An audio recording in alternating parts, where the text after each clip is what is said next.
छाती लगाकर खड़े हुए हैं, वहां तक आवाज पहुंचना चाहिए। चलिए, भारत माता की, भारत माता की। धन्यवाद।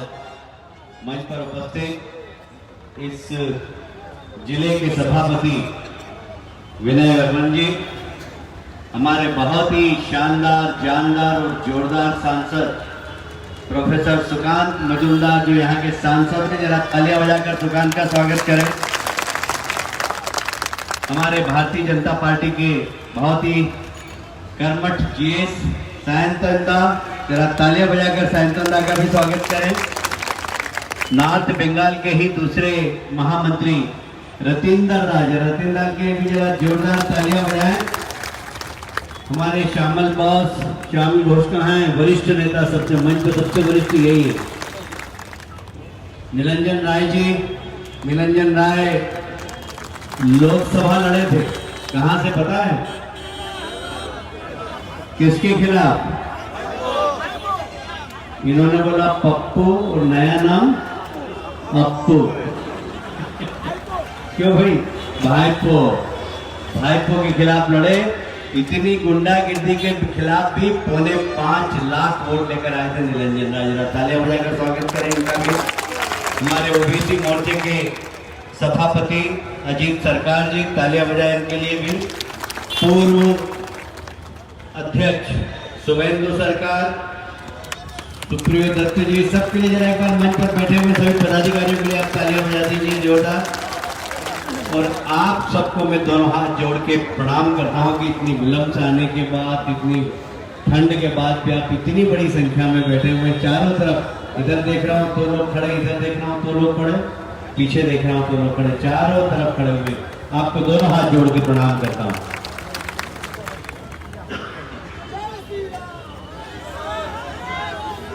लगाओ तो यार, या तो नारा मत लगाओ, लगाओ तो इतना जोर से लगाओ कि अयोध्या में राम जी के मंदिर तक पहुंचे आवाज। बोलिए जय श्री राम, जय श्री राम, जय जय श्री राम। ये बात हुई ना जरा, या तो नारा लगाना नहीं, लगाओ तो फिर बरोबर राम जी की कृपा बरसना चाहिए। यहाँ उपस्थित सभी नागरिक बंधुओं और देवियों को विशेषकर दोनों हाथ जोड़ के प्रणाम करता हूँ। अभी मैं आया जब हमारे सायंतनदा मध्य प्रदेश, पश्चिम बंगाल की हालत के लिए आपसे चर्चा कर रहे थे। फिर सुकांतुदा जो कि बहुत ही जुझारू सांसद हैं, विकास करना चाहते हैं किंतु विकास नहीं करने के लिए कोई जिम्मेदार है तो टीएमसी की सरकार है जो इनको काम नहीं करने दे रही है। मोदी जी यहां पर काम करना चाहते हैं, मोदी जी अनेक योजनाएं आप तक पहुंचाना चाहते हैं, पर दीदी का अहंकार कि आप तक पहुंचती नहीं। बताइए, इस देश के अंदर आयुष्मान योजना, प्रधानमंत्री आयुष्मान योजना के माध्यम से जो व्यक्ति बीमार हो उसको 5 लाख रुपए नरेंद्र मोदी जी देना चाहते हैं। दीदी लेती नहीं कि नहीं, मेरे प्रदेश में जरूरत ही नहीं है। क्यों? सारे देश के लोग जब इस योजना का लाभ उठा रहे हैं तो क्या बंगाल देश से अलग है क्या? वहां के नागरिकों का अधिकार है कि नहीं, मैं आपसे पूछना चाहता हूं। आपको ये प्राप्त करने का अधिकार है कि नहीं? यदि दीदी आपको ये अधिकार लेने से रोकती है तो क्या दीदी को मुख्यमंत्री बने रहने का अधिकार है क्या, मैं आपसे पूछना चाहता हूं। देखिए, केंद्र में आप लोगों ने नरेंद्र मोदी जी को प्रधानमंत्री बनाया। नरेंद्र मोदी जी प्रधानमंत्री बने। प्रधानमंत्री बनने के बाद पहला भाषण उन्होंने दिया था कि मेरी सरकार गरीबों की सरकार है, मेरी सरकार गांव की सरकार है, मेरी सरकार महिलाओं को संरक्षण देने वाली सरकार है, सम्मान बढ़ाने वाली सरकार है, मेरी सरकार बेरोजगार नौजवानों को रोजगार देने वाली सरकार है, मेरी सरकार दलितों की सरकार, पिछड़ों की सरकार, उनको मान सम्मान देने वाली सरकार है। पर पश्चिमी बंगाल में क्या महिलाओं का सम्मान है क्या? मैं महिलाओं से पूछना चाहता हूं, मैं पूछना चाहता हूं, महिलाओं का सम्मान है क्या पश्चिमी बंगाल में? मुझे कहते हुए बहुत शर्म आती है कि देश के अंदर सर्वाधिक महिलाओं के साथ छेड़छाड़ और बलात्कार की घटना यदि किसी प्रदेश में होती है तो पश्चिमी बंगाल में होती है। दीदी, आप प्रदेश की मुख्यमंत्री, महिला मुख्यमंत्री हैं। यदि महिला मुख्यमंत्री होने के बाद भी यदि प्रदेश में सर्वाधिक बलात्कार और छेड़छाड़ की घटनाएं आपके प्रदेश में होती है दीदी, तो क्या आपको मुख्यमंत्री बने रहने का अधिकार है क्या? मुझे बहुत अफसोस है कि देश के प्रधानमंत्री चाहते हैं कि हमारे किसान भाई अपनी आर्थिक स्थिति मजबूत करें, अच्छी खेती करें, अन्नदाता है, देश के लोगों का पेट भरते हैं।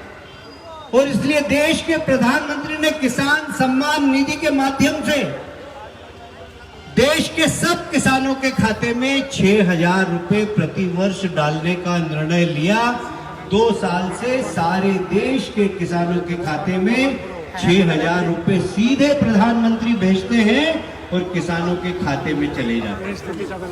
यहाँ पर कितने किसान हैं जरा मुझे बताइए, हाथ खड़ा करके, जो खेती करते हैं। क्या आपके खाते में आते हैं पैसे प्रधानमंत्री के भेजे हुए? देखिए, ऐसा है कि सारे देश के मुख्यमंत्रियों को हमारे देश के प्रधानमंत्री ने कहा कि आपके यहाँ जितने किसान हैं उनके नाम और खाता नंबर हमको भेज दीजिए, हम उनके खाते में सीधा पैसा डाल देंगे। पर दीदी कहती है कि नहीं, किसानों के हाथ में सीधा मत दो, तुझे पहले मुझे दो,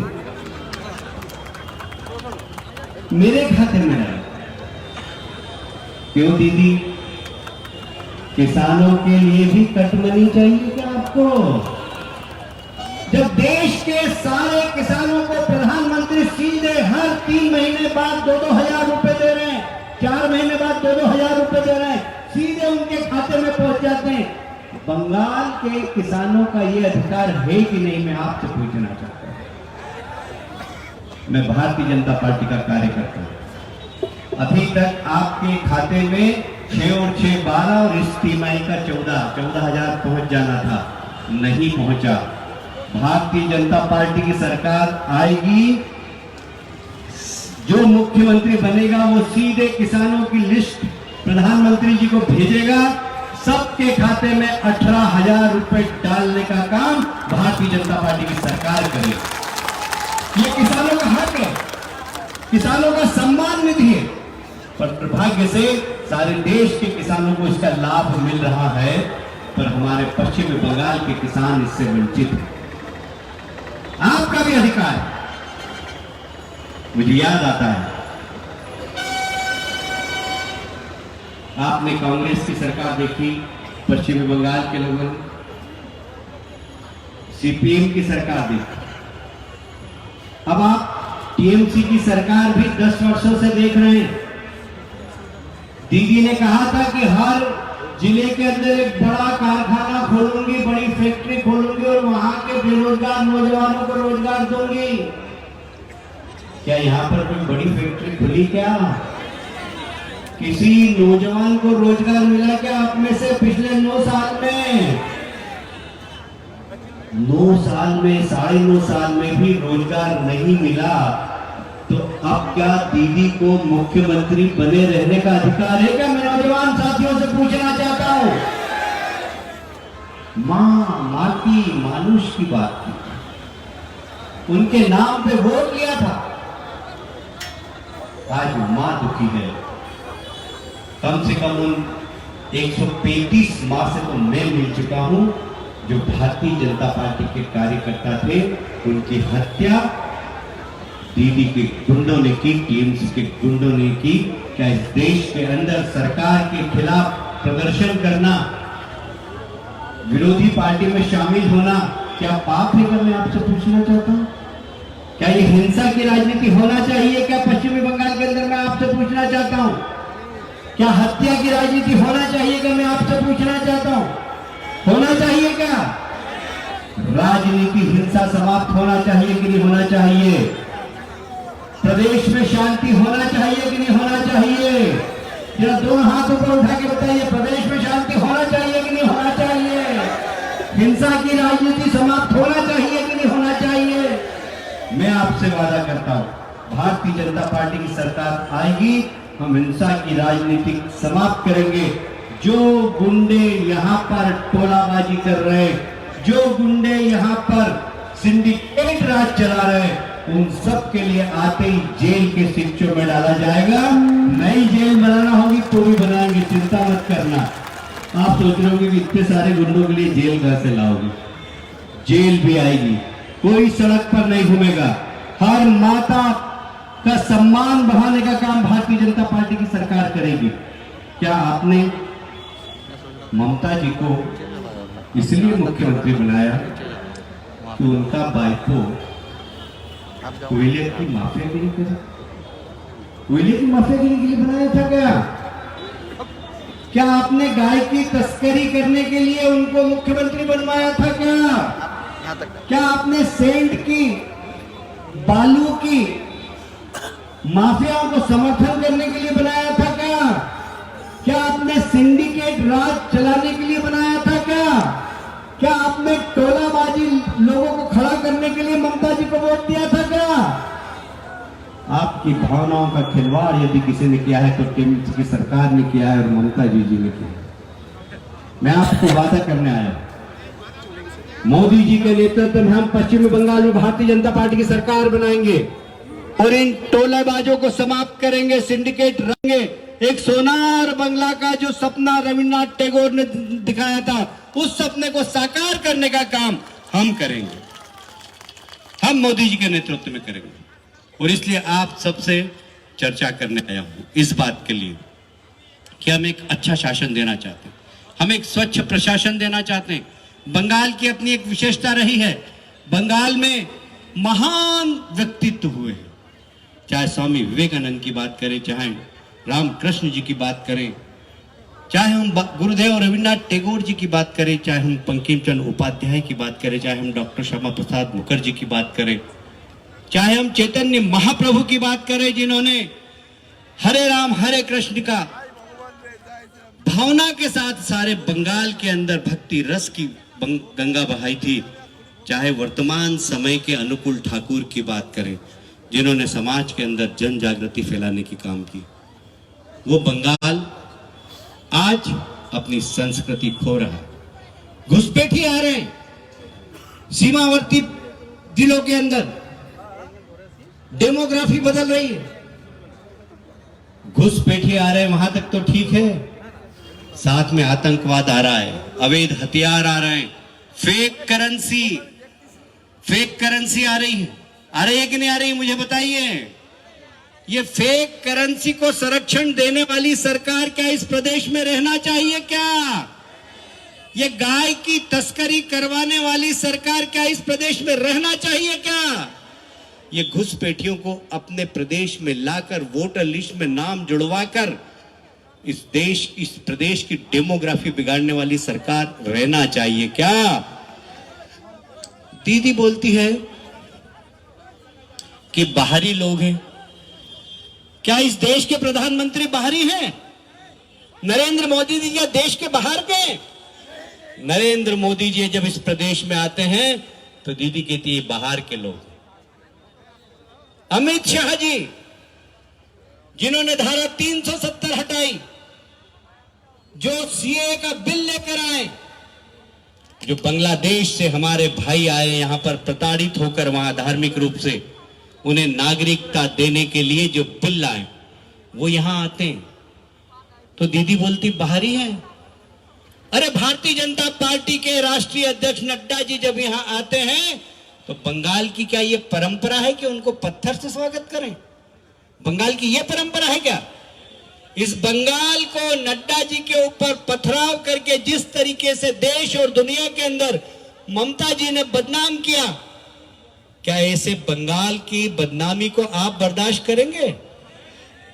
और इसलिए इन सब बातों के लिए आपसे निवेदन करने आया हूं। आने वाला विधानसभा चुनाव बंगाल को ऊंचाई पर ले जाने वाला है, सोनार बांग्ला बनाने वाला है, महिलाओं का सम्मान बढ़ाने का अवसर देने वाला है, बेरोजगार नौजवानों को रोजगार देने का काम करने वाला है। और ये जवाबदारी हम भारतीय जनता पार्टी के कार्यकर्ता अपने कंधे पर लेना चाहते हैं। और इसलिए आपसे निवेदन करने आया हूं, आप सब डरे नहीं, लड़ें, संघर्ष करें। इस प्रदेश को बचाना है, हमारे आने वाले बच्चों के भविष्य को बचाना है, इस प्रदेश के संस्कार और संस्कृति को बचाना है। घुसपैठिए हमारे देश में, प्रदेश में आ रहे हैं। दीदी कहती है उनको तो गले लगाती है, घुसपैठियों को गले लगाती हैं। बांग्लादेश की घुसपैठिए उनके क्या लगते हैं दीदी, मैं आपसे पूछना चाहता हूं। वो आपके हैं क्योंकि वो आपको वोट देते हैं। प्रधानमंत्री बाहर के, गृह मंत्री बाहर के, हम बाहर के। और इसलिए आपसे निवेदन करने आया हूं, क्या प्रदेश को आप सुधारना चाहते हैं, सोना और बंगला बनाना चाहते हैं? दोनों हाथ उठा के हाथ बताओ मुझे, बनाना चाहते हैं? क्या बेरोजगारी इस प्रदेश की समाप्त करना चाहते हैं? क्या महिलाओं का मान सम्मान बढ़ाना चाहते हैं? क्या इस प्रदेश के अंदर जो कोयला तस्करी है उसको रोकना चाहते हैं? क्या गाय तस्करी इस प्रदेश में हो रही है उसको रोकना चाहते हैं? क्या घुसपैठिए इस प्रदेश में नहीं आए इसके लिए ऐसी सरकार बनाना चाहते हैं? क्या हमारे प्रदेश के अंदर जो बांग्लादेश से आए हुए लोग हैं उन्हें नागरिकता दिलवाना चाहते हैं? तो दोनों हाथ उठा के मेरे साथ संकल्प लेना, हनुमान जी की मुट्ठी बांधना, जोर से बोलना, ननवान तक आवाज जाना चाहिए। बोलिए भारत माता की, भारत माता की, भारत माता की। जय हिंद।